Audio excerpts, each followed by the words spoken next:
I should probably check the audio. I should. Will I do it? Good question. Probably no. Uh,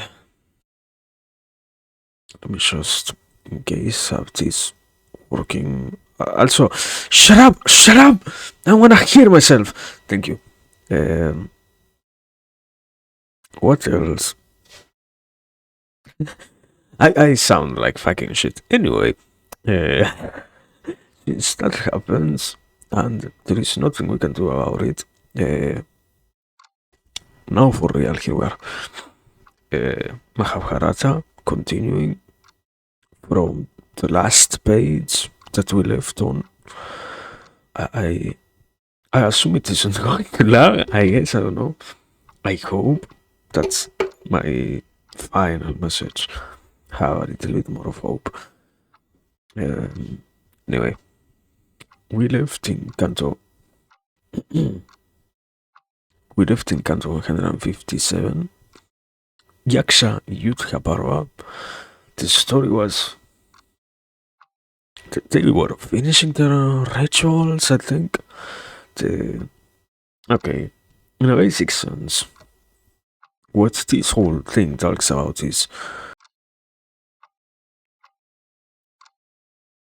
these people, these Pandavas. The Pandavas are the good guys.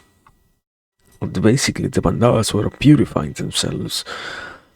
They were visiting as many places in order to get purified and sort of blessed by different deities and whatnot, as it could happen, as they could allow themselves to visit, basically. And it was so far very simple, everything. It was just them dealing with the different, I don't know, explorations of the world. And it was just that. Most of what happened was symbolical, and even then there were some battles. Very, very few. I think in the last time we came here, even we had one of the very few interactions in which it isn't just them moving on, performing those purifying rituals, and trying to move on to a newer place. All of those things were the most common stuff, but after that, there truly wasn't that much more. So, anyway, besides that, what else happened? They ended sort of their Sony, I think. That's what I understood at least. So now we are going to see what comes after that. What happens with the Pandavas after they purified themselves everywhere? They are still okay. This is something like incredibly far behind in the story. Like 100, 200, probably even like 300 or 400 pages ago. One of the brothers, the Mandavas are like five. One of the main brothers separated himself from the group, and we're probably going to see if they are now the five brothers plus the spouse of all of them reunite, I guess. But yeah, that's all we eat, I guess. No, it's not much more. Trying to rapidly sum up the whole story. So, I don't know if there is anything that I am forgetting. It's because just that I cannot remember that much myself. So anyway, um, Canto 157, Yaksha Yudha Parava. Vaisampayana continued. After the Rakshasa's death, Yudha. Browser, hello? Browser? Browser? Did, did the browser crash? Uh, okay, no, it didn't. Thank you. I mean, it sort of froze. What is it freeze in this part? Is it going to crash? I don't know. Anyway, we will try to read. as much as we can. Uh, Also, the internet works perfectly, so that's something.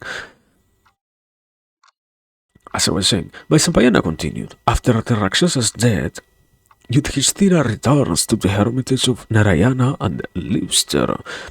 One day, thinking of his brother Arjuna, Yudhishthira calls all his brothers and Draupadi together and says, "We have passed these 4 years peacefully, wandering in these woods.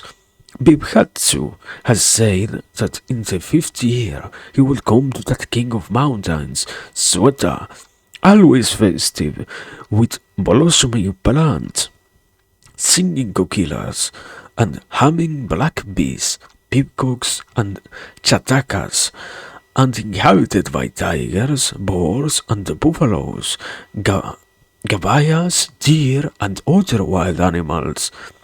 This sacred mountain is lovely with lotuses of 1,100 petals, bright with lilies blooming and blue lotuses, and frequented by devas and asuras.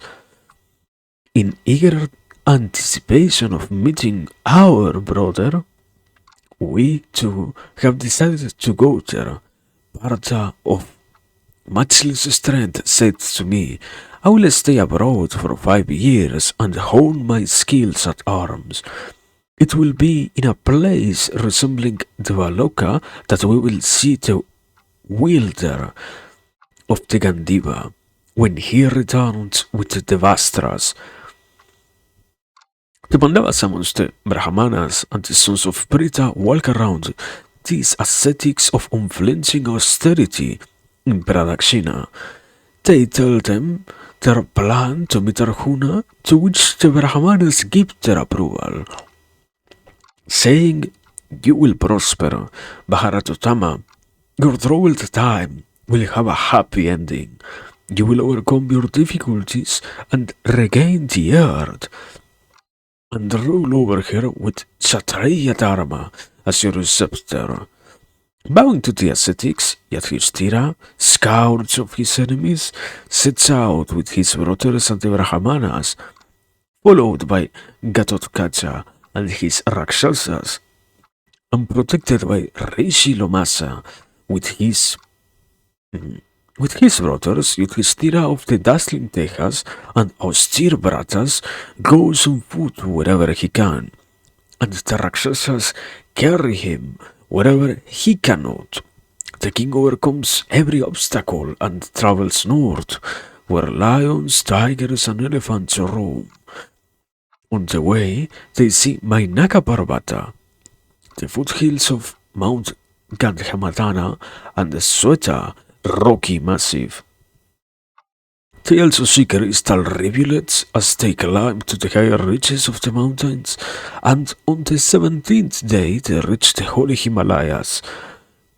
Rahan, not far from Gandhamadana, on the sacred slopes of Himavan, covered with trees and creepers, Pandu's son sees the holy asrama of Brishaparva, surrounded by flowering trees that grow near waterfalls, and when those Parantapas have rested and recovered from their tiredness, they go to their Harishi Brishaparva and greet him. The royal sage receives them as lovingly as if they are his own sons. Two Kshatriyas spend 7 nights here and are treated with respect and affection. On the 8th day, they take the exalted Brishaparva's leave to resume their journey. One by one, they introduce all the Brahmanas who had stayed as friends under his protection in the hermitage. The sons of Pandu entrust all their belongings to Brishaparva, their sacrificial vessels, their ornaments and jewels. The wise and devout sage, well versed in Dharma and a Trikalagyani, who sees the future as clearly as he sees the past and the present, advises the Pandavas and the Brahmanas as he would his own sons. Those heroes set out towards the north. Parva goes a short distance with them, giving the Brahmanas detailed directions of the route they must take. He entrusts the Pandavas into their care and blesses them all before he turns back to his asrama. Then Yudhishthira of endless might and his brothers set off along the mountain path, alive with all kinds of animals. After 4 days of traversing slopes dense with trees, the sons of Pandu, like a cloud mass, reached Sweta mountain that flows with countless streams and rich with an abundance of gold and gems. They followed the route Vrishabharva showed them and passed all the landmarks he mentioned, one after the other. On the way, they see mountains, they cross inaccessible peaks and impregnable caves. In a group they walk, Daumya, Krishna, Lomasa, and the sons of Prita, strangely tireless, and finally arrive at the sacred mountain, which echoes with the cries of birds and animals. Trees and creepers cover the ground, monkeys are everywhere, enchanting lakes are covered over with lotuses, marshes appear here and there, and the forests are vast. Thus, their hair standing on end, the Pandavas see Mount Gandhamadana, the home of Kimpurushas, where the Siddhas and Charanas visit, where Vidyadharis and Kinnaras wander, where herds of elephants roam freely, where lions and tigers and wild beasts throng, where the roars of Sarabhas fill the air. They enter the denseness of Gandhamadana, as if it were the inviting Nandana grove that delights the soul. As the Kshatriyas, Draupadi and the Brahmanas enter, they hear bird song, indescribable, what? Indescribably sweet and graceful notes, broken only by the sound of animals at play. They see trees heavy with fruit and bent by their weight, and bright with flowers, mango, hog plum, what? Avia? And pomegranate, citron, sack, lakucha, and plantain, water reed, parbatam, champaka, and the lovely kadamba, bilba, wood apple, rose apple, and kasmari, chuchube, fig and cluster fig, banyan, aswatha, kshirika and bahala, ataka, amalaka, and bibhitaka, inguda and karamarda, and shine-fruited tinduka, and countless, nameless others clustered with sweet, nectarine fruit on the slopes of Gandhamadana. Besides fruit trees, they see champakas, asokas, ketakas, and balukas, no, bakulas, punagas, and saptavarnas, karnikaras, and petals, beautiful kutahas, and mandaras, and the lotuses, and parihatas, and kubidaras, and devadarudaras, thalas, palmyras, palms, tamalas and pipalas, salmalis and kinsukas, sinsapas and saralas. And on these trees live chakoras, woodpeckers, chatakas, and various other birds, singing sweetly to please the green world. They see lakes with water birds flying overhead, surrounded by kumudas, pundarikas, kokanadas, and utpalas, and kalharas and kamalas, and crowded on all sides with mandrakes and red geese, ospreys and gulls, karandavas and plavas, swans and cranes, and cormorants and other aquatic birds. Those Naravyagaras, tigers among men, cities lakes adorned with endless banks of lotuses, and ringing with the sweet hum of happy bees intoxicated on their nectar and reddened with the pollen falling from lotus cups. What? Okay. I understand the sentence now. In the groves, they see peacocks with their hands, driven mad with monsoon, lost by the trumpeting of the clouds, and drowsy with desire, dancing with tails spread in iridescent glory, and crying in plaintive, melodious voices. Some of the peacocks sport with their mates on kotaha trees covered by creepers. Some sit on the branches, spreading the gorgeous fans that make the trees look as if they are wearing jewel crowns. In the glades they see graceful Sindhuvaras looking like Kama's arrows, and on the peaks of the mountain they see Karnikara trees in bloom, heavy with their yellow flowers that look like golden eardrops. And in the forest they see flowering kurbakas with their cupid's dart blossoms that strike feverish desire and restlessness into a man. And they see tilakas that look like the sacred mark painted on the forehead of the forest. They see mango trees with their lacy blossoms and humming black bees hovering over them and infusing desire. On the mountain slopes, eh?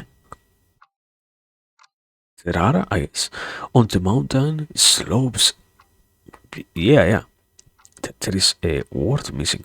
Anyway, on the mountain slopes are diverse flowering trees, wild bouquet of blossoms, some golden, some flame orange, some red, some brown, and some still blue green like lapis lazuli. There are rows and rows of sala and tamala, patala and the bakura trees, garlands adorning the peaks. They see on the slope of the mountain so many lotus-laden lakes, transparent like crystal, swans gliding on them, their waters echoing with the cries of cranes, and sensuous to the touch. Everywhere are delicately fragrant flowers, luscious fruit, romantic pools and rivers and captivating trees, and the Pandavas' eyes widen in wonder at the sights they see as they penetrate into the fastness. What? Fastness? As they go, breezes fan them, perfumed by Kamalas and Utpalas and Kalharas and Pundarikas. Also, welcome flower, good evening, I guess. Uh, Mahabharata, that's the content. A deeply moved Yudhishthira says in some rapture to Bhima, "Ah, Bhima, beautiful indeed is the forest of the Gandhamadana. Look at these celestial trees and creepers decked with foliage and fruit, and every tree bears flowers. On this Gandhamadana, the leaves and fruit of all the trees are so bright and glossy. And look, see how these lakes filled with lotuses, unfold and ringing with the hum of black bees, are charmed by elephants with their mates. Look at that lake, ringed by rows of lotuses, like a second tree, wearing garlands. Bhima, this is such a forest, rich with the heady scent of flowers and the buzzing of black bees. Behold, all around you, the playground of Devas.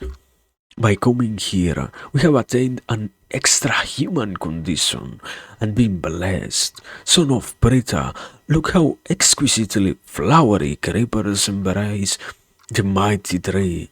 Listen, Bhima, to the notes of the peacocks calling to their hens on the mountain slopes.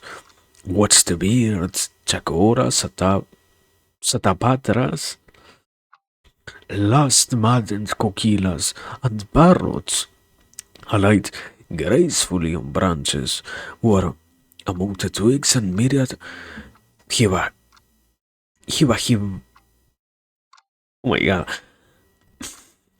hivacas of scarlet, yellow, and red, looking at one another. And the cranes in the green and reddish grass, and beside the waterfalls, bringarajas, upachakras, and herons pour forth their notes to charm all creatures. And look, with their mates, four-tusked elephants, pale scream lotuses, agitated cat lake of the color of lapis. See how torrents as high as several palmyra palms place one upon another cascade from the cliffs. Ah, brilliant silvery minerals, shining like the sun, and like autumnal clouds, adorn this incomparable mountain. In some places, the minerals are as black as coal. In some, they are like burnished gold. In others, pale yellow. And in some, vermilion. I see caves of red arsenic that look like dark evening clouds. In some places, the caves of red chalk are the color of the hair. There are places where the minerals are like white and grey clouds, and in others they are radiant as the rising sun. My brother, it is all exactly as Bishaparva said. Gandharvas and Kimpurushas with their lovers are visible on the peaks, and listen, Bhima, hear the songs in myriad ragas and Vedic hymns that all creatures delight in. Look at heaven's river, the sacred and graceful Mahaganga, with swans upon her, unvisited by rishis and kinnaras. O slayer of your foes, behold this mountain with its vines, rivers, forests, beasts, nagas of different shapes, and 100 heads, kinnaras, gandharvas, and apsaras. The valiant Parantapas who have attained a spiritually elevated state, Draupadi and the peerless Brahmanas are enraptured and cannot help their feel of looking at that greatness of mountains. Soon they come to the hermitage of the royal sage Arstisena, and they approach the skeleton form of this bare-bodied rishi of great Apasya. What? What? What does that mean, brother? Um, I, I, I, I I assume it means what it means. It's a pretty direct comparison, or there is a particular line, something like allegory of the state of being, something like that. But yeah, I guess that was Canto 157. Um, which one? It had a different name. Yeah, Yuksha Yudha Parava. That was it. The symbolic realm of this, there is only one particular connotation that I can make so far. I would say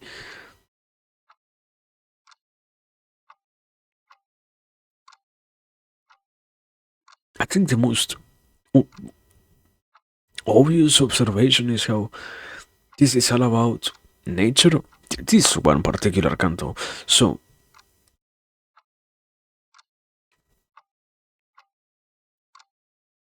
in general, it might just be aiming for the idea of how we get to appreciate things and how we get to appreciate the beauty of nature, not in terms of just sitting to observe, but rather in how it might be a true benefit that we are losing the sight of. It is something that made me reach that conclusion. This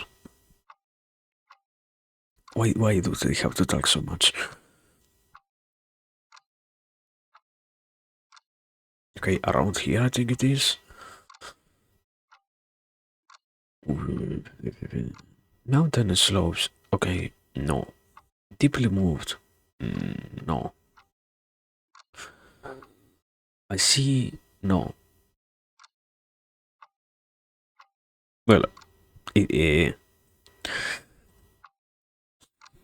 for real, too much text, but this line, it was what I was looking for. Who have these valiant Parantapas who have attained a spiritually elevated state.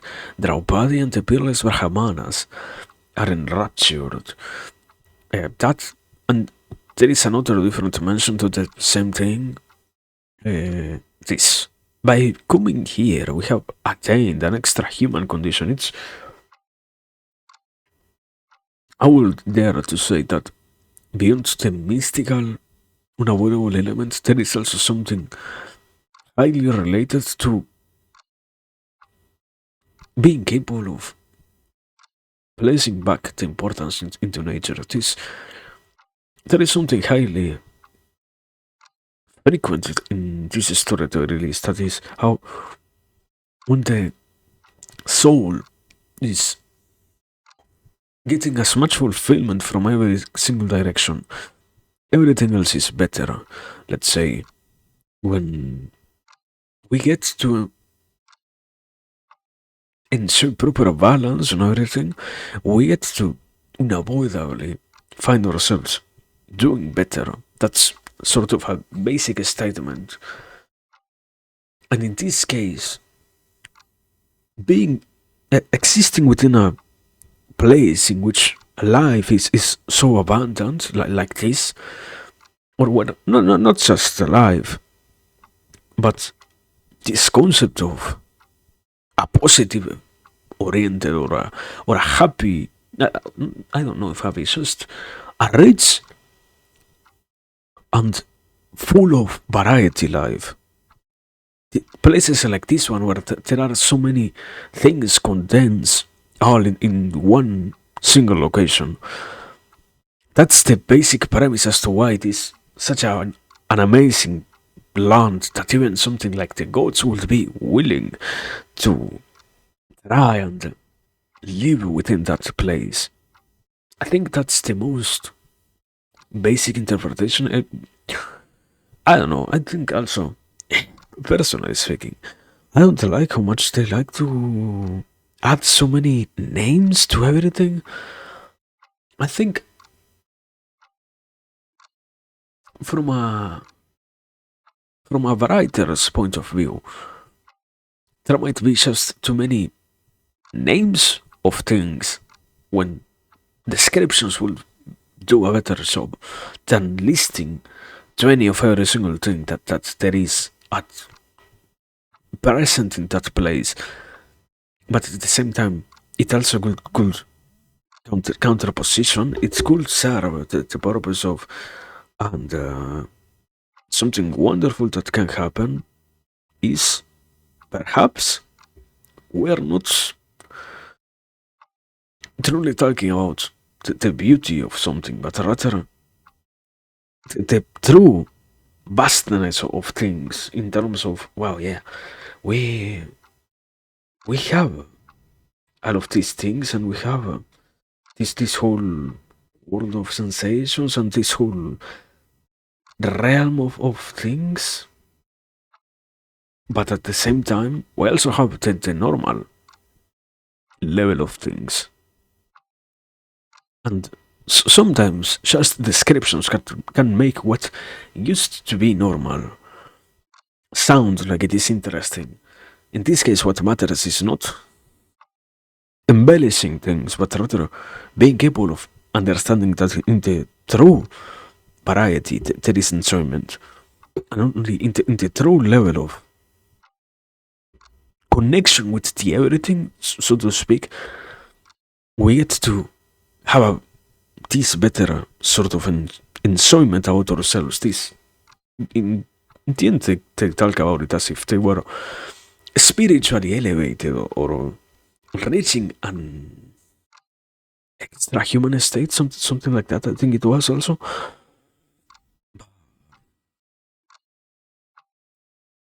Yeah, I don't know. I think that's the only possible proper answer that I can make so far. Still just like one canto in. Continuing. Canto 158. Yaksha Yudha Parava continued. By Sampayana continued. On entering the presence of the venerable one whose sins have been expiated by his penance, Yudhishthira announces himself and joyfully greets the sage, bowing his head in reverence. Krishna, Bhima and the twins do the same, and they all stand around the Raharishi. The priest of the Pandavas, the virtuous Daumya, also approaches the sage who, with his all-seeing mind, already knows that it is the Pandavas who stand before him. The sage of lofty bows invites them to be seated and receives the king of the Kurus with due respect. After Yudhishthira inquires about his well-being and the brothers are seated, the Muni says, "Do your minds turn away from Dharma, or are you inclined towards virtue? Kaunteya, has your devotion to your parents decreased? Do you honor all your superiors, the aged and those who know the Vedas? And, O son of Pritha, do you lean towards sinful deeds? Do you, best of the gurus, perform spiritually beneficial karma and avoid evil? Are you conceited? Do you gratify the pious and honor them? And even while living in the forests, did you cling to Dharma? Yudhishthira, does Damya ever grieve at how you treat him? Do you follow the custom of your ancestors in charity and the religious rites, in asceticism, purity, truthfulness, and forgiveness? And do you follow in the footsteps of the Raharishis of old, on the beard of a son in their lineage, the bitterest in their regions, laugh and cry at the same time, thinking, will the sins of this son of our house harm us, or will his righteous deeds augment our welfare? He that paid homage to his father, his mother, his guru, Agni, and fifthly, the Atman, conquers both this world and the next. Yudhishthira says, worshipful one, the duties you speak of are exemplary, and to the best of my knowledge, I can say that I do discharge them properly. Ar- who is Arstisena? Arstisena says, during the Parvas, full moons, sages subsisting on air and water come unto these best of mountains, flying through the sky, and on the summit of the mountain one sees amorous Kimpurushas and their lovers entwined, as well as Gandharvas and Apsaras clothed in white silk, and Vidyadharas wearing garlands, and the mighty Nagas, and Suparnas, and Uragas, and other wondrous beings. And there on the summits one hears the sounds of kettle drums, tabors, conch shells, and meridangas. Bharatotama, you will hear these from here. Do not be tempted to climb all the way there. In fact, it is impossible to go any further. That place is the playground of the devas, and mortals do not have access to it. Bharata, there all creatures are hostile to mortals, and guardian Rakshasas punish humans that are presumptuous enough to venture into that place. Beyond the summit of Kailasa is the path of the Devarishis, the celestial sages. If anyone is imprudent enough to go beyond this, the Rakshasas will kill him with savage weapons.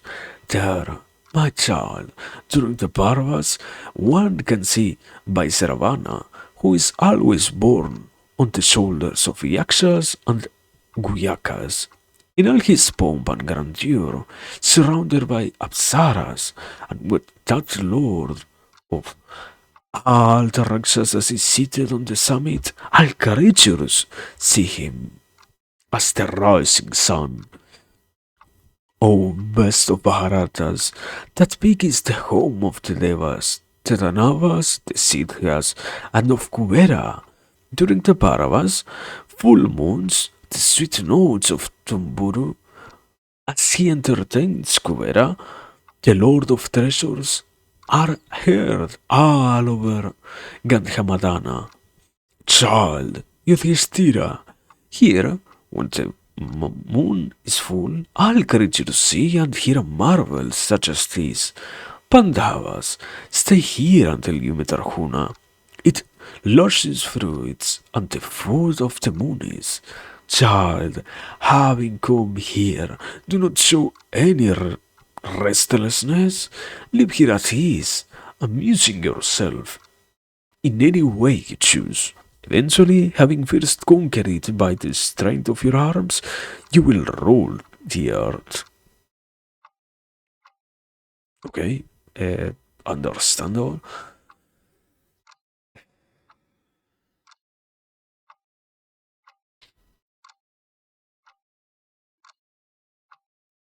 I think there is a very good idea, or a very good term that this book likes to use is observing Dharma. This is a very, a very observing Dharma sort of canto. I think the most important part of this whole set of questions about, yeah, do you follow tradition? Do you understand which rituals are embedded in our culture, and are you capable of copying it, so to speak? Are you that sort of person? Can you do it? Are you actually trying to do that? Are you playing properly that role? Getting to be the one who fulfills that position or not?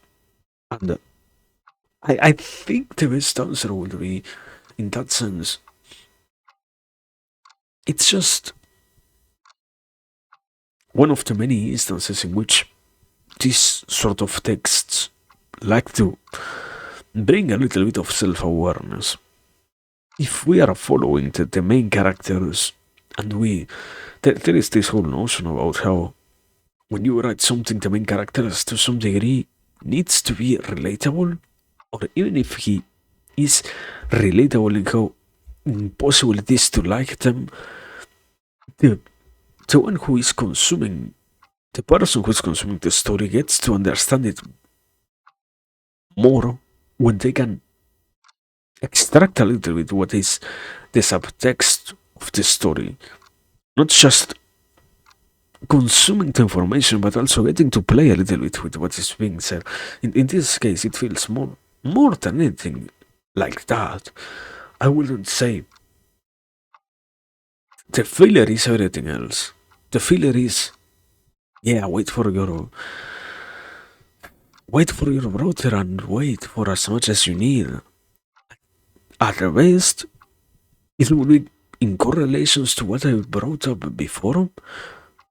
To some degree, something useful is to take into consideration that, yeah, the possibility of getting to enjoy this thing that is nature in this case also possesses some huge meaning, more than what we can say right now. And that's why it's also one of the things that gets mentioned, and maybe even with not enough focus, but I will say, what is it? Uh, Sampayana, Yudha. No, lower, lower, lower. Yeah, around here. Child, having come here, do not show any restlessness.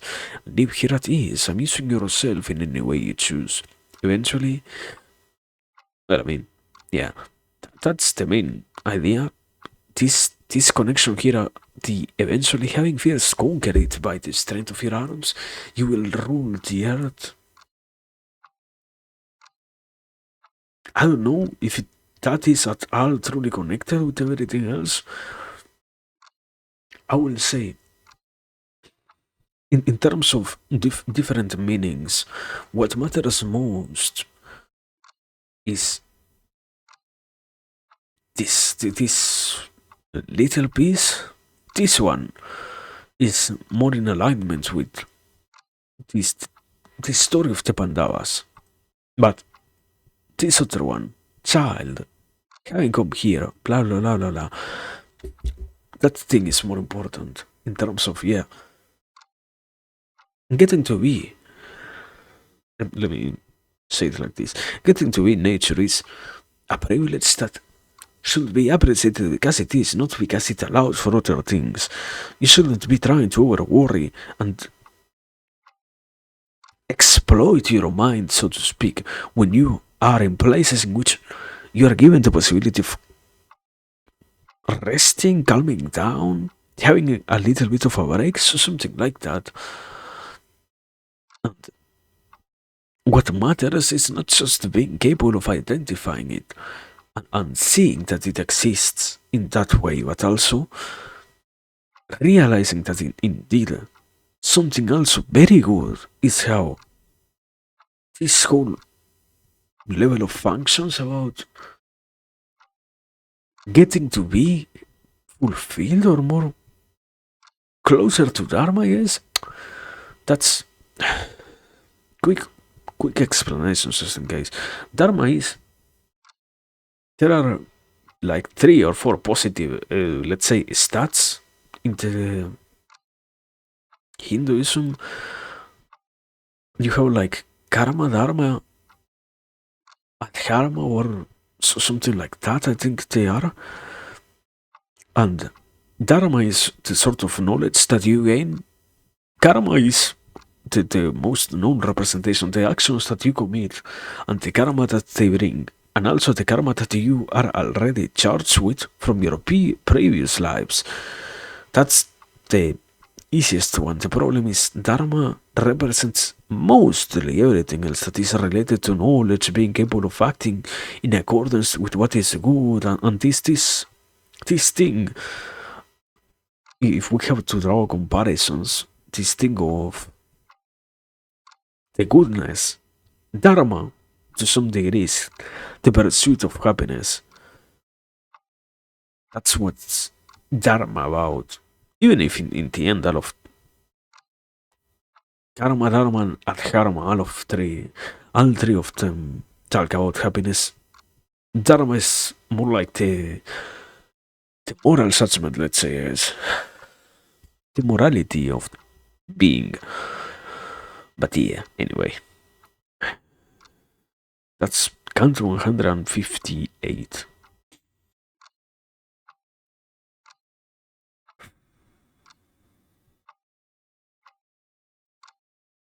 Canto 159. Yakshayudha Parva continued. Karamehaya said, "How long did my great grandfathers live on the Gandhamadana mountain? What did those splendid Kshatriyas do?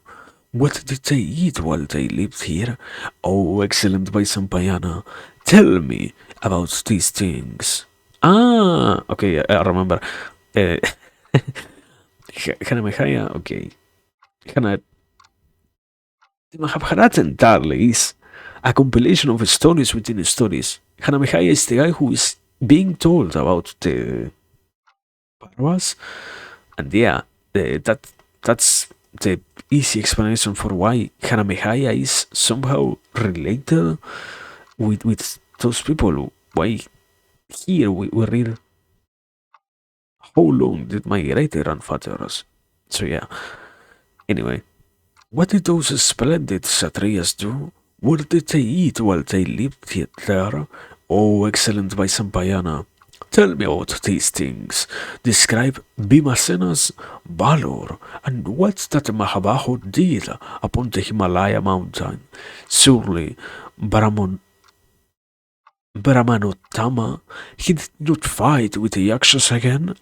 Did my grandfathers meet by Sarvana and Aristisena's assast? Oh my god. As Aristisena said, the Lord of Worlds must have gone there. Great Tapasbin, I want to hear all the details, for I have not had my fill hearing of their exploits. By Sampayana continued, when the Pandavas hear Aristisena's,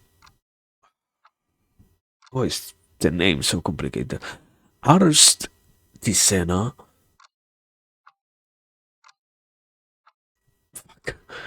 When the Pandavas hear Aristisena's peerless advice, they do as he says. They live on Mount Himavan, eating the same food that the Munis do. Delicious fruit, various kinds of pure honey, and the flesh of deer killed with venomless arrows. In this way, they pass the 50th year, listening to sacred lessons that Rishi Lomasa narrates. Rahan Gatotkacha has already left with the other Rakshasas, saying, I will return when you need me again. The princess pass many months in the asrama and see many wondrous sights. One day, as the Pandavas are amusing themselves, some devout and stern ascetics and the blessed charanas of pure souls come to see them. Yet Yudhishthira speaks with them of things lofty and spiritual. A few days pass in this way when Garuda suddenly seizes a mighty naga living in the lake in his talons and bears it away. The mountain trembles, and gigantic trees snap in the gale raised by Suparna's awesome wings. The Pandavas and all the creatures there witness the wonder that takes place.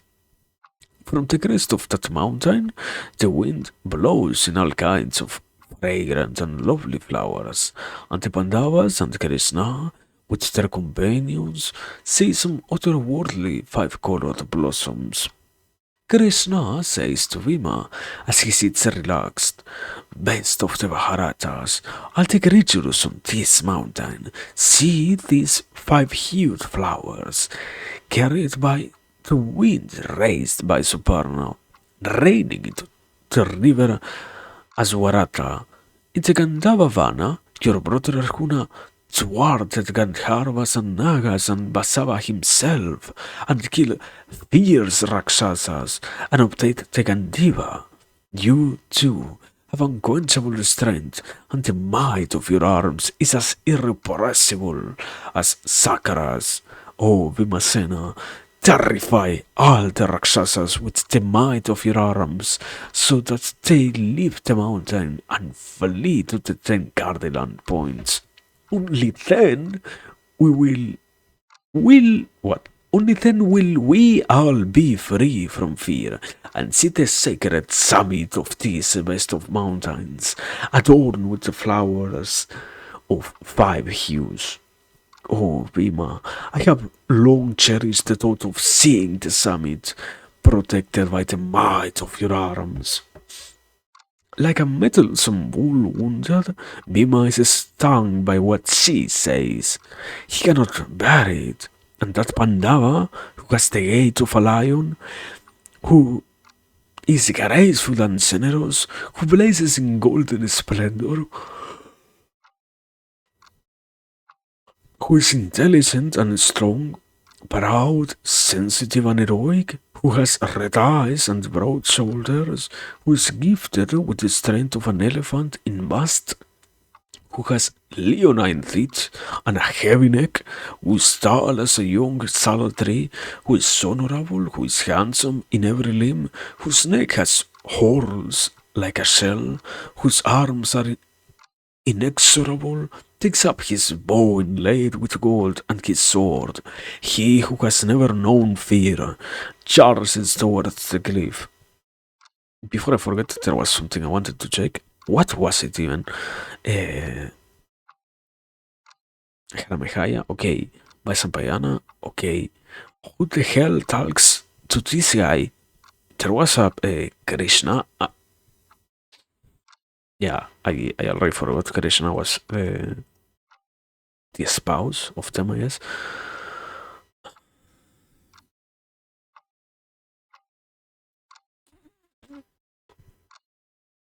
Anyway, all the mountain creatures see him with his bow and arrows, rushing at them like a lion, like a maddened elephant. To Draupadi's delight, Bhima, mace in hand, runs towards that monarch of mountains. Neither exhaustion nor fatigue, nor lethargy, nor the ill will of others affect the son of Brita and Bayu as he goes. He arrives at a rugged pass through which only one person can go. By this narrow way, the irresistible Bhima climbs to the top of the mountain, as high as countless palmyra palms, set one on top of the other, and makes Kinaras, Nagas, Muniganharavas, and Rakshasas joyful. How? From that summit he sees the home of Vaisravana adorned with gold and other crystal palaces encircled by golden walls inlaid with radiant gems. So many gardens surround this place, taller than a mountain peak, splendid with ramparts and towers, gates and gateways, and row upon row of fluttering flags. Graceful maidens dance, while the pennants wave in the breeze. He leans against his bow and he gazes with wonder at the city of Kuberia Vaisravana, lord of treasures.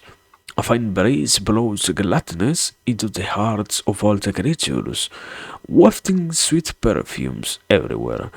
An earthly trees of many colors echo with mellifluous birdsong as the Pandava surveys the palace of the lord of the Rakshasas, which is scattered with piles of gemstones and where many huge garlands hang in profusion. There stands Bhima Mahabaho, his mind empty of mundane thoughts, steadfast as a rock with his mace, sword, and bow.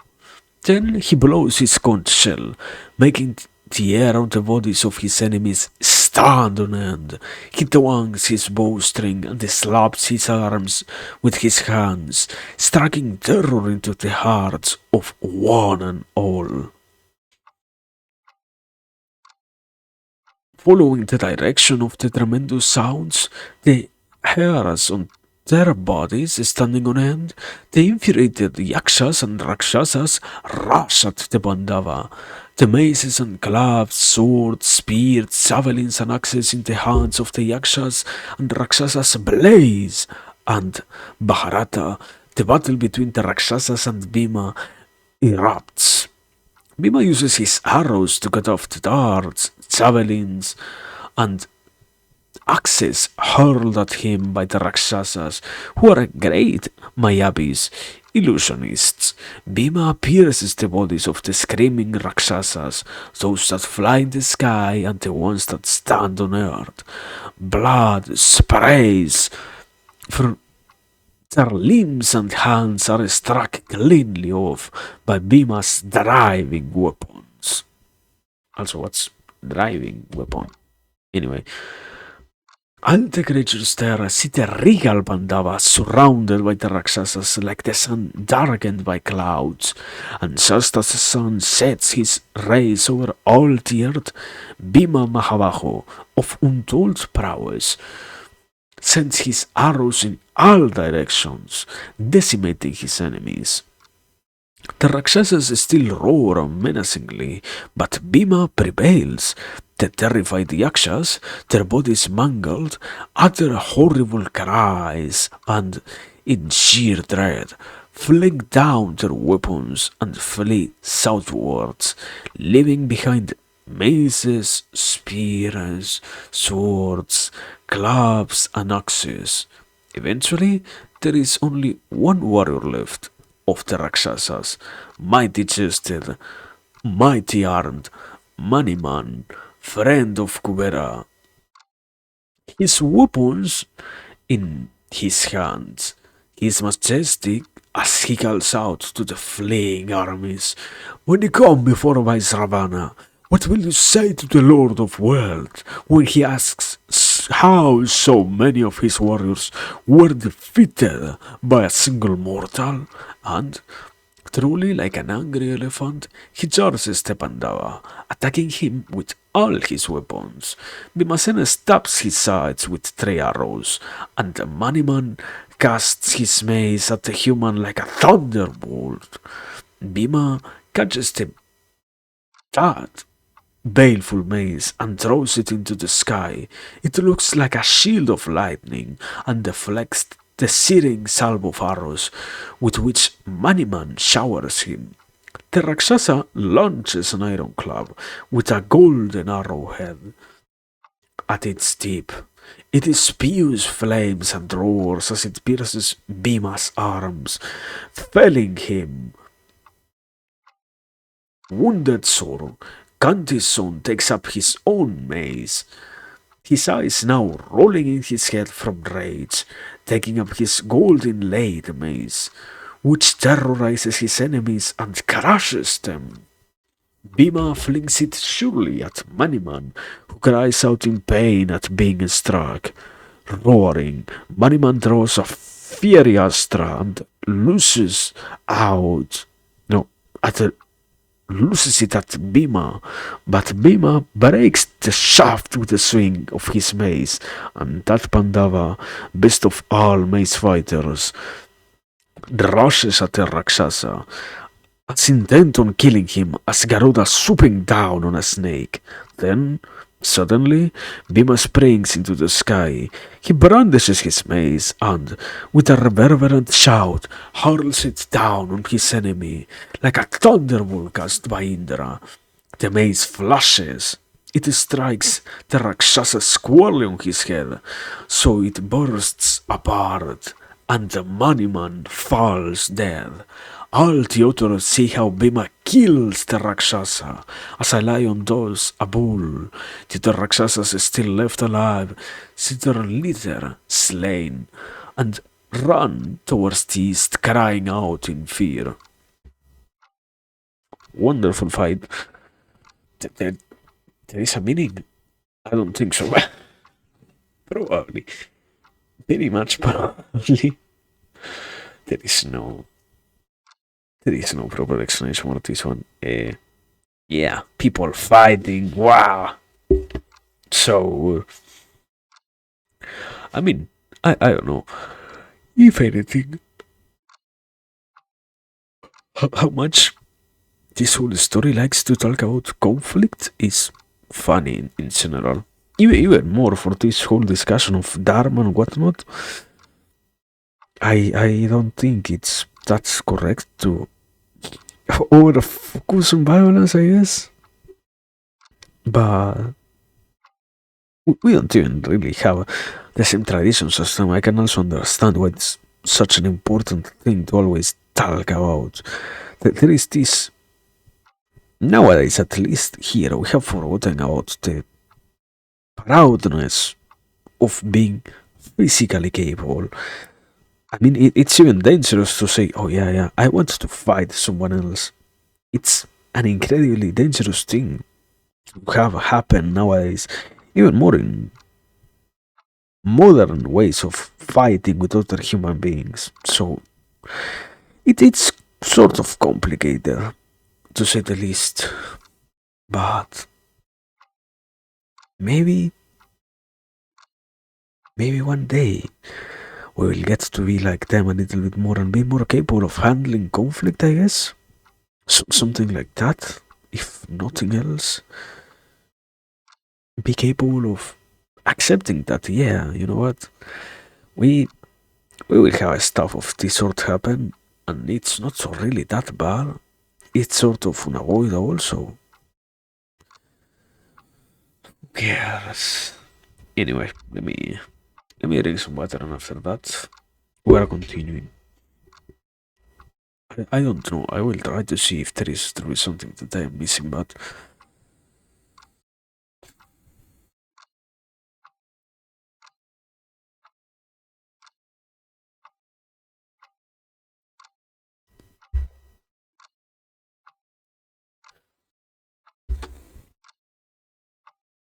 there is something here. I think the only other reading that I can do is how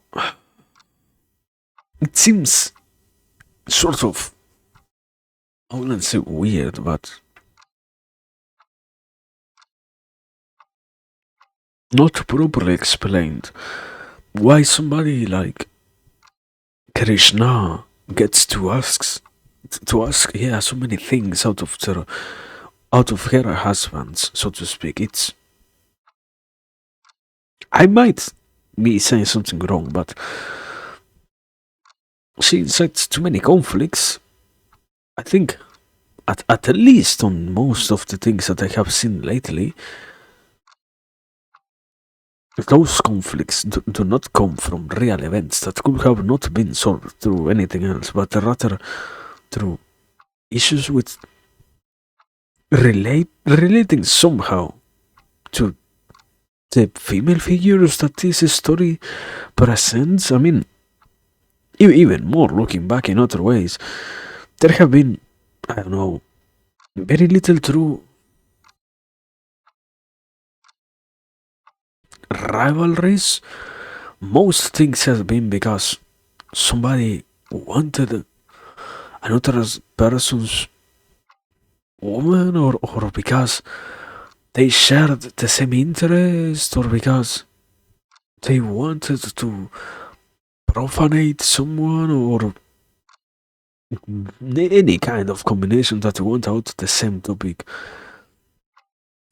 It's not like there is truly an issue going going on. In most cases, it's just something created. At the very least, created. I don't. I would not. I would not agree with the whole statement of, yeah, yeah. The issues are not so many because of us, but rather because of this other thing that we can propose as a very good scapegoat. I not to that degree, but I think I might not have really stopped to think about it in that sense of, yeah, yeah. They are women are mostly used for narrative devices in this story, not for real characters. But whatever. At the least they exist. Continuing.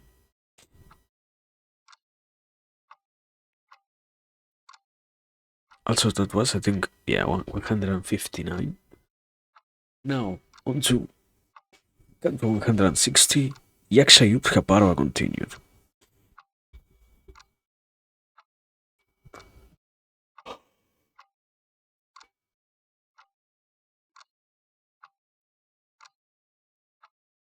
Vaisampayana said, below Yudhishthira, Mother's twins, Daumya, Krishna, all the Brahmanas and other friends of the Pandavas hear the caves around them echo with awful sounds. They do not see Bhima anywhere and are worried. Leaving Draupadi in the charge of Arastisena, the Maharathas climbed the mountain, carrying their weapons. On reaching the summit, they see Bhima and all around the great Rakshasas whom he has felt lying unconscious, holding his mace and sword and bow. Bhima Mahabahu looks like Indra after he raised the Danava hosts. In exultation, the other Pandavas return to embrace Bhima and then sit on the mountain top, making the peak look like Swarga, braced, but graced by the Lokapalas.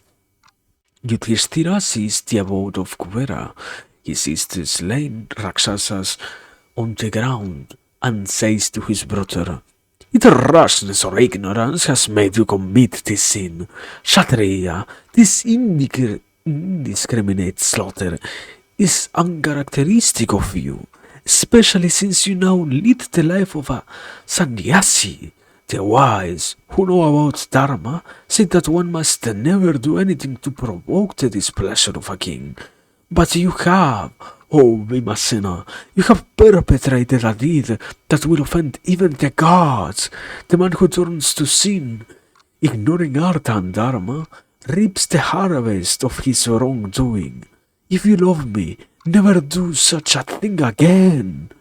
Saying this to his brother, the virtuous Yudhishthira, of the ineffable Tejas and unshakable resolve, well versed in every detail of Artha, sinks into thoughtful reflection.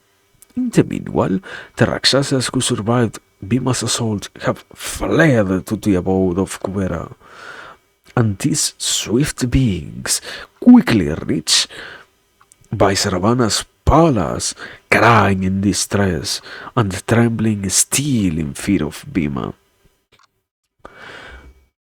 Bereft of their weapons, exhausted, their armor streaked with blood, and hair disbelled, they said to Kubera, Lord, all your best Rakshasas have been killed. So they fought with maces, clubs, and swords, and with lances and barbed arrows. O Lord of treasures, a mere human scaled the mountain and single-handedly massacred all your Rakshasas of the Krotkavasa clan. And, Lord, all the best of your Yakshas and other Rakshasas are also there. Only we few escaped, while even your friend Maniman was slain. A mere mortal did all this. Oh, Kuvera, now do what you think is right. The lord of all the Yakshas and Rakshasas hears this, and his eyes redden. The enraged Kuvera says, yoke my horses. At once his attendants yoked the horses adorned with golden ornaments to a chariot big as a hill and the color of dark clouds.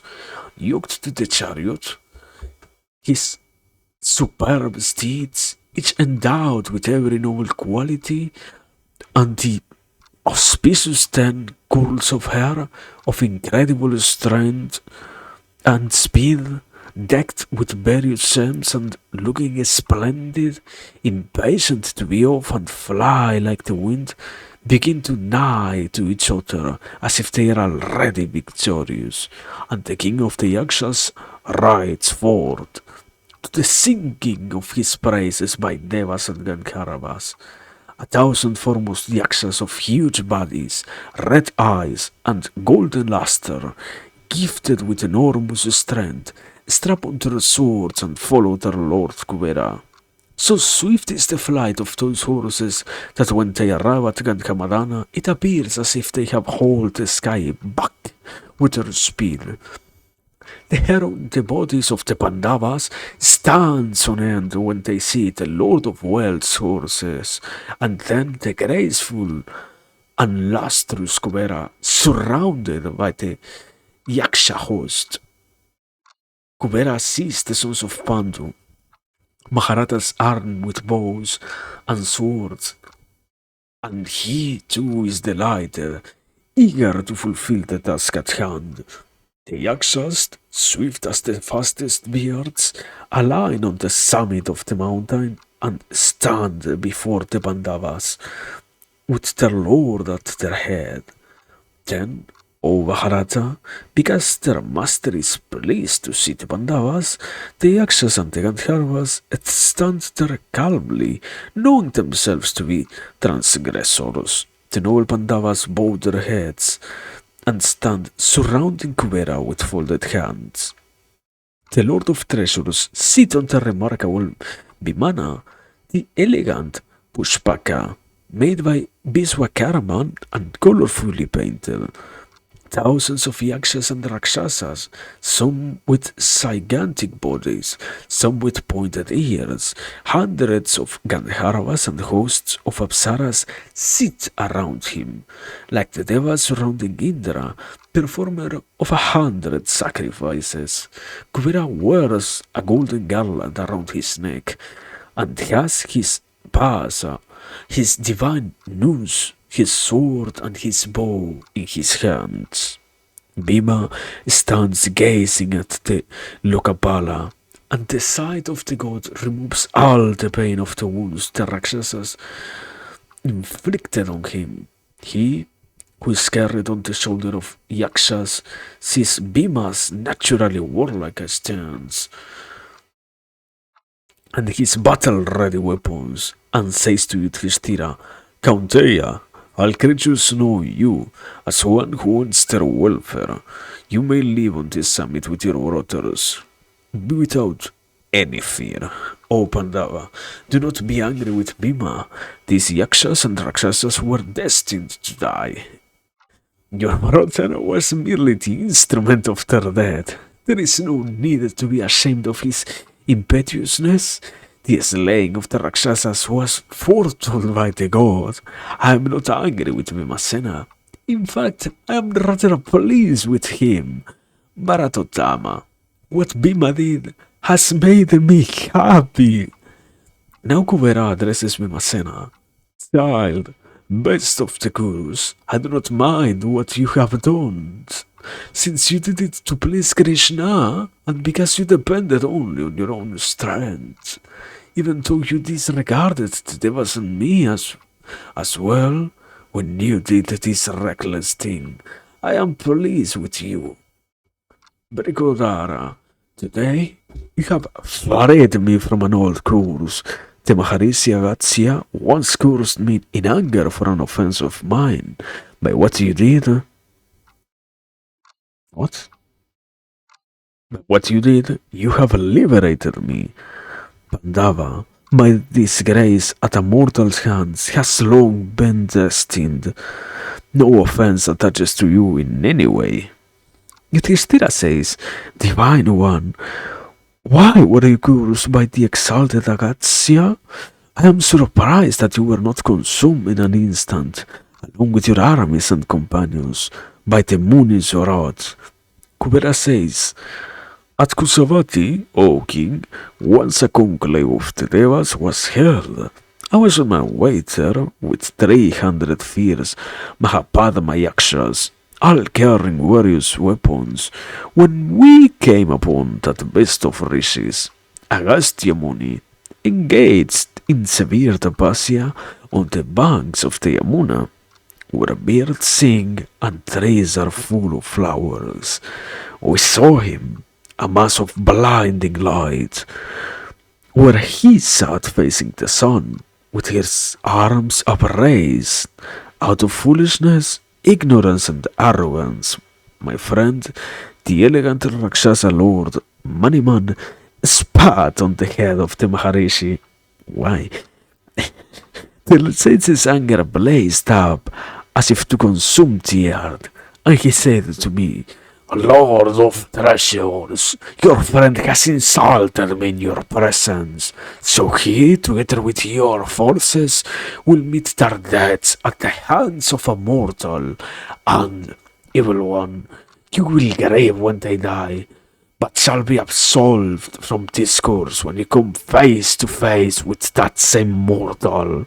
However, this curse will not affect the descendants of those of your people who are obedient to you. This is how I was cursed by the Maharishi. And now, O great king, your brother Bhima has freed me. Makes sense? What? What the fuck is the destiny of you will have to see your friends die in front of you? There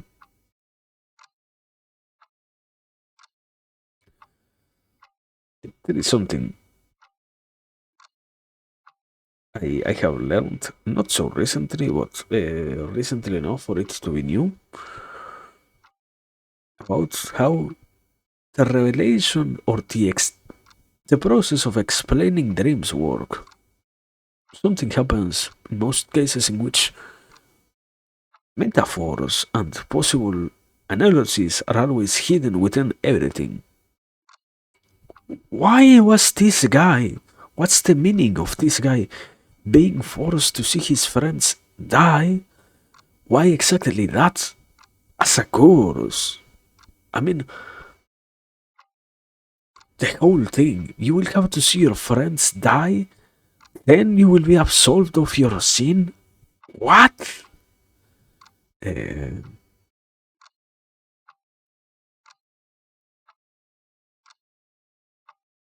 Something sensual enough? I guess it's like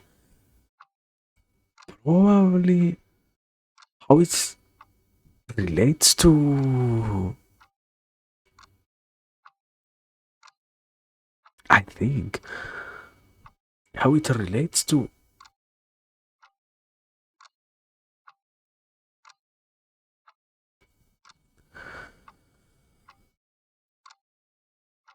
I don't think it's the proper direction I was going to say. If you can stop something bad from happening, even more when somebody is close to you, you're going to have the diligence of observing them get their consequences without you directly being affected. Obviously, you're going to feel sad because I don't know. You see that one of your friends out of nowhere has a modern day example has decided to install some cheat program to quote unquote play games better. The reality is not that they do that, but rather that they find themselves using tools that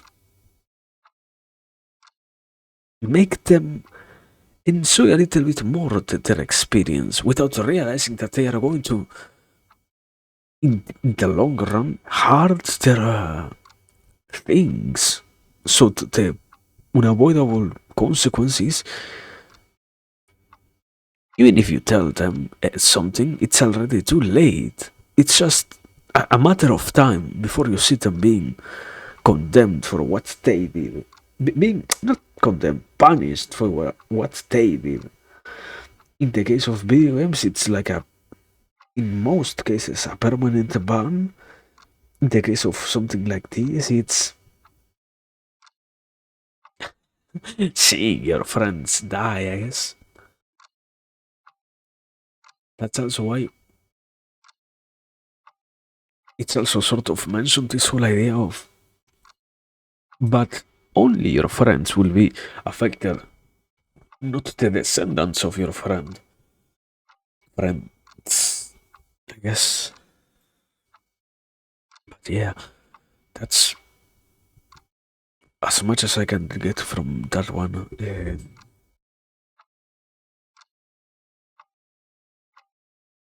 I mean, I don't know. On a character analysis, there is something funny also that happens with Kubera. You will expect him to be quite an angry god. If it is such an entity related to possessions and whatnot, you will expect them to be a lot more greedy, you know? Well, in reality, that's not exactly what happens. At least, not so far. Perhaps later on it probably becomes the real representation that I had myself of Kubera and whatnot. But so far, it's not that Kubera. It's this different quote unquote Kubera where they just have possessions while being a generic nice god, so to speak, besides that. But anyways, now for real, continuing. That was Canto 160. Now Canto 161. Yaksha Yudha Parva continued. The Lord of Treasures says, Yudhishthira, 5 qualities lead to success: patience, ability, awareness of the right time and the right place, and resolve. Oh, Mahabharata, in the greater Yuga, men were steadfast and skilled in their respective occupations, and they knew the laws that dictated the wielding of power. And foremost of Kshatriyas, only a king who is blessed with patience, who understands the importance of place and time, and who is well acquainted with the laws of Dharma, can rule the world for any length of time. In any transaction, he who conducts himself with Dharma acquires fame in this world and a lofty place in the next. By having displayed his prowess at the proper place and time, Sakra, with the Vasus, gains sovereignty in Swarga. He whose vision is clouded by anger cannot see his coming fall.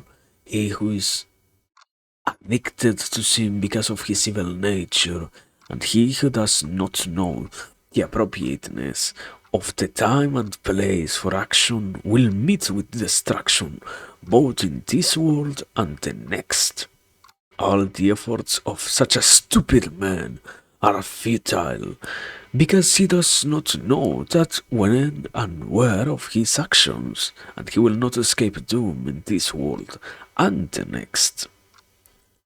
Evil and deceitful men who commit rash deeds, aiming to gain mastery over everything, are actually committing a sin. Bhimasena is fearless, ignorant of his dharma, haughty, immature, and impetuous.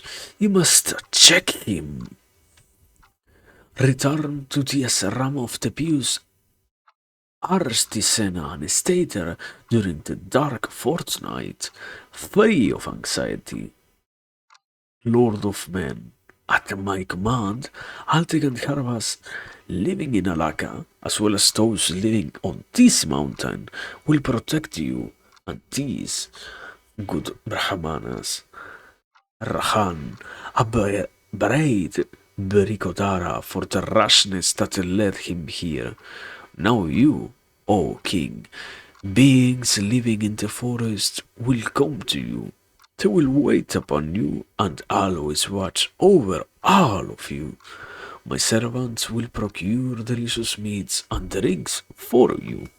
Yudhishthira, my son, just as you were born of a deva, Arjuna was too, entitling him to the protection of Indra. So, also, is Brikodara protected by Vayu and the powerful twins by the Aswins? In the same way, now you are all entitled to my protection. Falguna, next in line to Bhimasena, and the bears in Artha and Dharma, is well in Devaloka. Dhanahaya was born with all the perfect attributes that are recognized in the world as leading to Swarga: self-restraint, generosity, strength, intelligence, modesty, fortitude, and boundless energy are all found in this one man of the fathomless soul. Sisnu never commits any dishonorable act. Even through ignorance, no one can ever say that Partha has uttered a lie. What? And now Bharata, honored by the Devas, the Pitarus and the Gandharvas, the enhancer of Guru glory, is learning the Astra Shastra, the science of weapons, in Sakara's abode, Santanu, who rules so justly over all the rulers of the earth, that boundlessly powerful and wise king, your father's grandfather, dwells in Swargaloka, and he's extremely gratified in Arjuna, welder of the Gandiva and the best of his clan. Living in Indra's celestial abode, your grandsire Santanu, emperor of the unflinching Bharatas, who worshipped the Devas, the Pitras, and the Brahmanas on the banks of the Yamuna by performing 7 Aswamedha yagnas, who has attained Swarga, asks after your welfare. The Pandavas are happy to hear Kuvera. Bhima lowers his club and mace, his sword and bow, and he bows down low before Kuvera. Seeing Bhima prostrate himself, the Lord of Treasures says, "May you be the destroyer of the pride of your foes, and the enhancer of the delight of your friends. Parantapas, live in our beautiful country. The Yakshas will bring you everything you need. Arjuna will return soon. After mastering the Astra Shastra, Indra Maghavat will bid him farewell, and Dhananjaya will join you."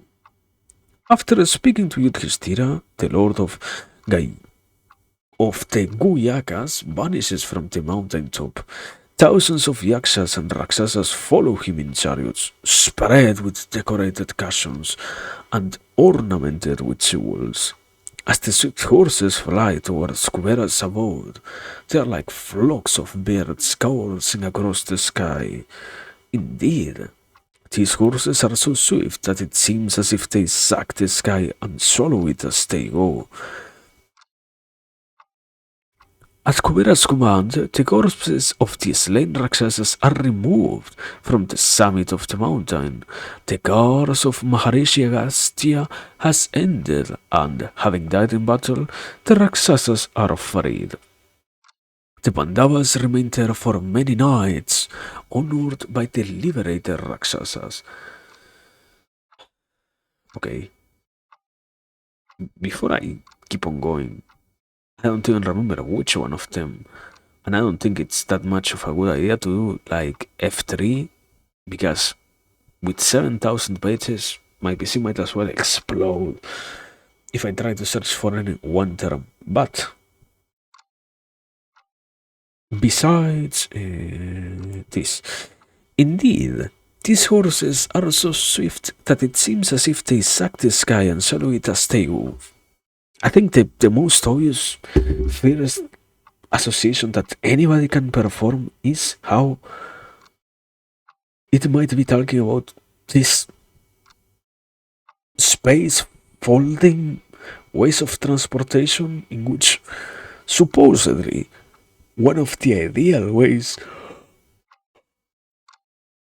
of moving ourselves around the world is not through faster, because light speed is fixed. Supposedly, we cannot be faster than light.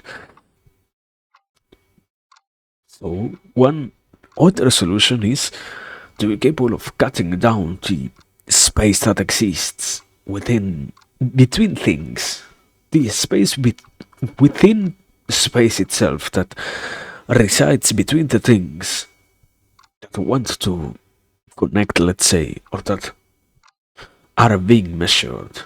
That's the other theory, and I see it very much related to that. It was also something previously mentioned on beings that live on all the present, past, and future things. This guy, this one, what was it, Maharishi, that was capable of seeing all the past, the present, and the future. That's another explanation or representation of a four-dimensional being. That whole idea that we get to see everything just in the present, because we are three-dimensional beings ourselves, and that supposedly a four-dimensional one should be capable of accessing all the time that existed at any point. That whole idea of, yeah, all that there is just one long continuous existence. That's why it's why I also associated that with this mention of the the mind who can see the past, the present, and the future. I might be wrong though, but that's the reading I get. Also, I guess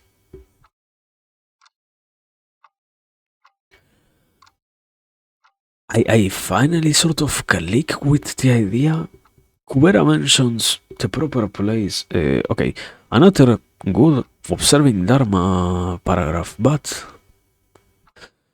here. Yudhishthira, five qualities lead to success: patience, ability, awareness of the right time at the right place, and the resolve. This is very important. Why? Because I'm pretty sure that that's inside of that. It's the justification as to why what Bhima said is not something that cannot be forgiven. It was quite obviously the right time and the right place. That's why he got to indiscriminately kill without any punishment. And not because he was not discovered, but rather because it was, uh, I wouldn't say justified, but just, I guess, not wrong, not justified, not that word particularly. I don't think it was a very killing justifying book in that sense. Or Canto, anyway. Continuing. Canto 162. Yaksha Yudha Parava. Continuing. Vaisampayana continued. Oh, Parantapa, at sunrise, Damya finishes his daily devotions and comes to the Pandavas with Arstisena. The sons of Pandu touch the feet of Damya and Arstisena and pay homage to all the Brahmanas. Then, facing the east, Damya takes Yudhishthira's right hand in his and says, O great king, Mandara, the king of mountains, is vast and spans in the earth right down to the ocean. Indra and Vaisravana protect this place, grace with airy woods, forests and the mountains.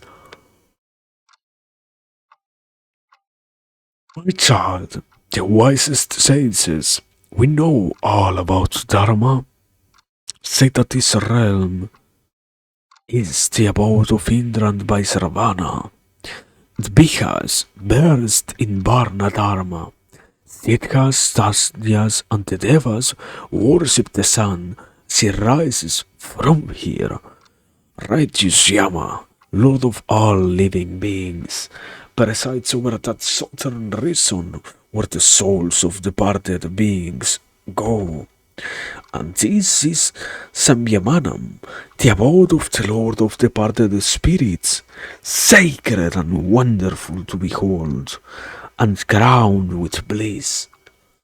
The all-knowing ones have named this monarch of mountains Asta, and Surya arrives here, always abiding by the truth. Lord Varuna, dwelling here on this king of mountains as well as in the ocean, protects all living beings. O blessed one, lining up the northern point is the mighty mountain Mahameru, auspicious and the refuge of those who have attained the Brahman.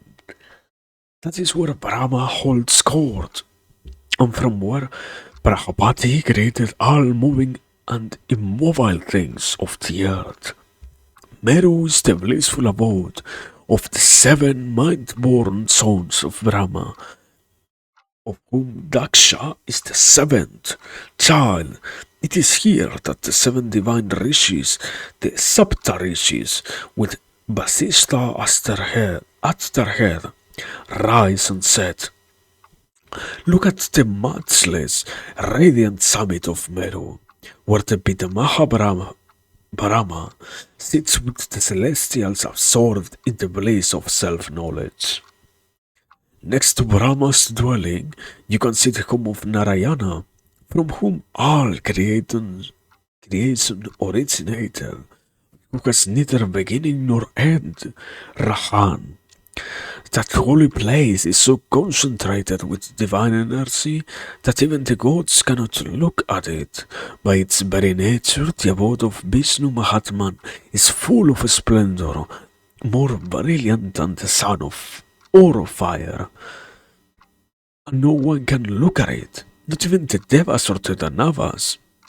This place lies resplendent to the east of the Meru, and it is here that the Lord of all creatures, the self-created creator of the universe, in whom everything is manifested, dwells in a state of illumined grace.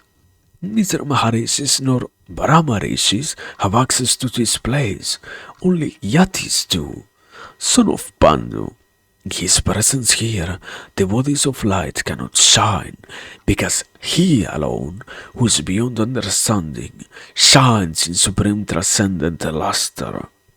Here, by virtue of their tapasya and purified by their piety, the Yatis are able to approach Narayana Hari, and, O Mahabharata, once they reach this place and attain the eternal God of gods, Hari, the self-creator, these spiritual beings who are free from ignorance and pride and who have attained perfection through yoga never return to the mortal world. Yudhishthira, this place is without a beginning. It does not decay, nor does it end, for it is the very being of Vishnu Narayana. And, O sinless son of the Gurus, the sun and the moon circumambulate Meru every day in Pradakshina, in opposite directions. The other planets and bodies of light also travel around this king of mountains. The sun god, who dispels darkness, revolves around Sumeru, obscuring other light-giving bodies. The maker of day sits and passes the evening, then takes a northerly course, always mindful of the welfare of all beings. He turns eastward again as he nears Meru. In the same way, the divine moon goes round this mountain with the stars and accurately divides the mountain into several cantos, marked by his arrival at each parva, each full moon.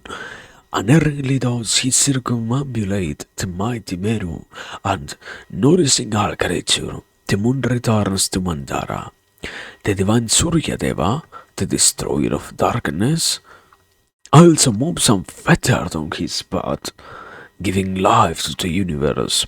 When he takes to the south with intention of causing the rain to fall, winter ensues, and then when he turns back towards the north, his rays draw out the energy from all beings, mobile and rooted.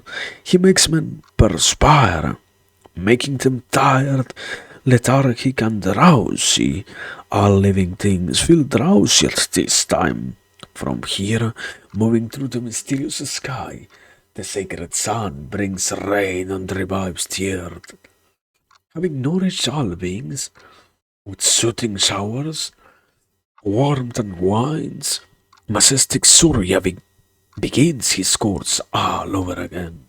Kaunteya, with his movements, the sun unerringly turns to Kalacha, no, to Kalachakara, wheel of time.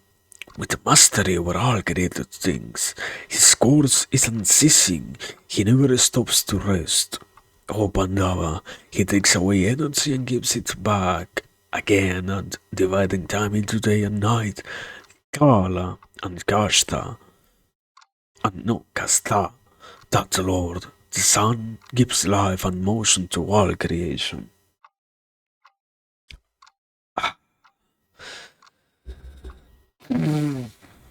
I guess that's a paragraph. That is for sure an idea.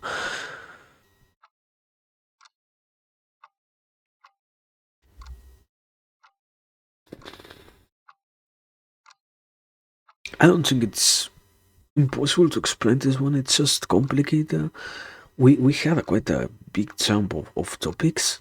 Now we're talking about these things of how somehow we are talking about not dharma but rather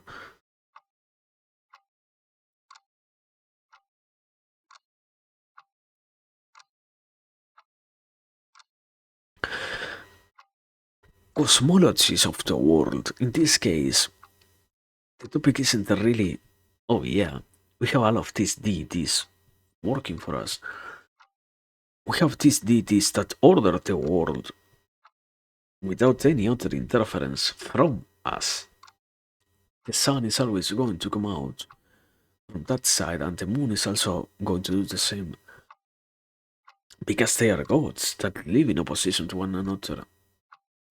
Something funny, I guess, is to see that at least on this paragraph, probably later on you can even encounter something else, something different, but at least on this paragraph, it's a. I don't remember the name. I know heliocentric is the model in which the sun is the main figure in the solar system arrangements. Well, that's just the opposite of that is this contained in this canto, how we're talking about planets or foreign space bodies moving around the earth when that's not the case completely. Not that they are not actually moving around around us, around oneself, but that's not also the proper conception of it. We are moving ourselves too, so that's surely something, I guess. Anyway, I think I don't have much more to say for today. I didn't expect, being honest, I was gonna say I didn't expect to be this tired. I also didn't properly even get to rest, so it's mostly my fault that I am this tired. But yeah, I don't have that much more in me at the least for this time. So that's that will be it, I guess. I don't know. We are done. That's what I wanted to say. We are through. That's another way to say the same thing.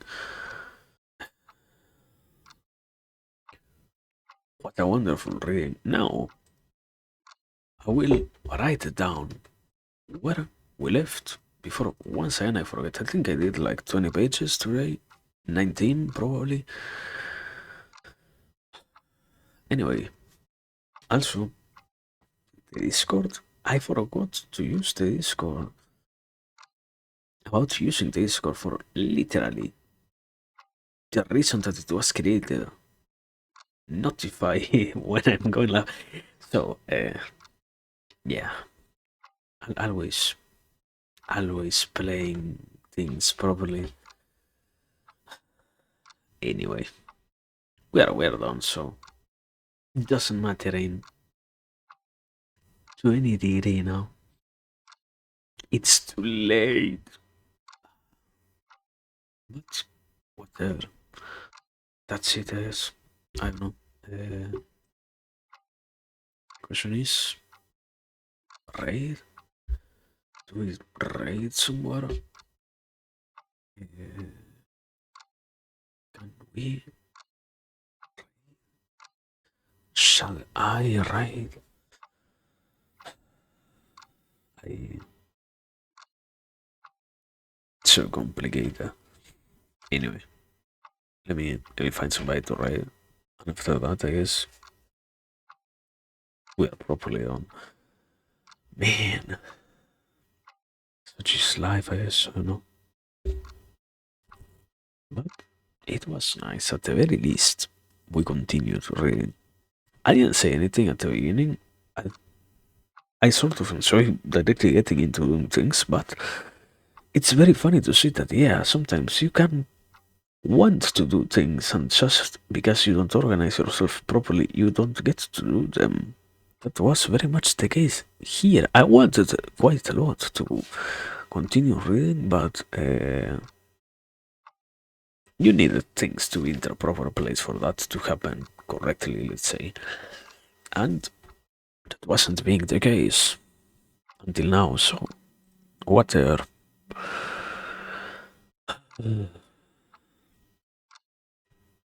At least, even if it took like a consistent while, we did it.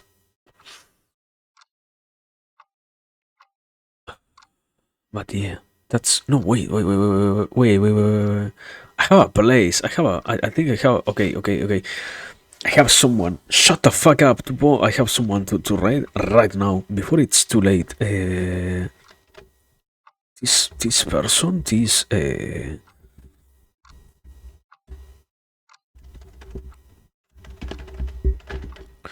Let me see. Just in case. Let me confirm. They shouldn't have any reason to go. It's like very early. Are they still police? Probably they are on break, taking into consideration the time. Uh, at least the last two occasions they tend to take breaks at the same time.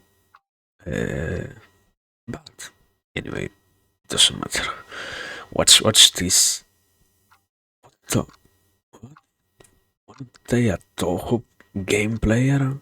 I am being a scam. What the fuck is anyway?